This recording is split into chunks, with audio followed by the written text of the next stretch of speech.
हृदयेऽर्तिनाम् श्रीवेङ्कटनिवासाय श्रीनिवासाय मङ्गलम् लक्ष्मी सविभ्रमालोक सुभ्रूविभ्रमचक्षुषे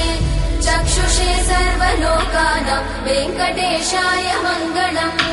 श्रीवेङ्कटाद्रिशृङ्गाग्रमङ्गलाभरणाग्रये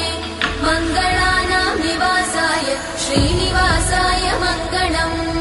सर्वावयव सौन्दर्य सम्पदा सर्वचेतसां सदा सम्मोहनायास्तु वेङ्कटेशाय मङ्गलम्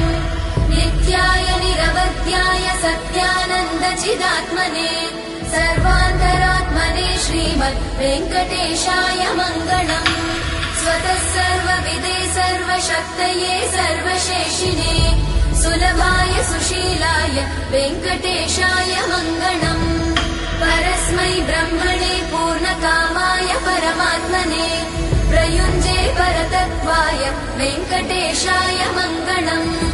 आकालतत्त्वमशान्तमात्मनामनुपश्यताम् अतृप्त्यमृतरूपाय वेङ्कटेशाय मङ्गलम् प्रायस्वचरणौ पुंसां शरण्यत्वेन पाणिना कृपया दिशते श्रीमद् वेङ्कटेशाय मङ्गलम् दयामृततरङ्गिन्यास्तरङ्गैरिव शीतलै अपाङ्गैः सिञ्चते विश्वं वेङ्कटेशाय मङ्गलम् स्रग्भूषाम्बरहेतीनां सुषमावहमूर्तये सर्वाद्रिशमनायास्तु वेङ्कटेशाय मङ्गलम् श्रीवैकुण्ठविरक्ताय स्वामि पुष्करिणीतटे रमया रममाणाय वेङ्कटेशाय मङ्गलम् श्रीमत्सुन्दरजामातृमुनिमानसवासिने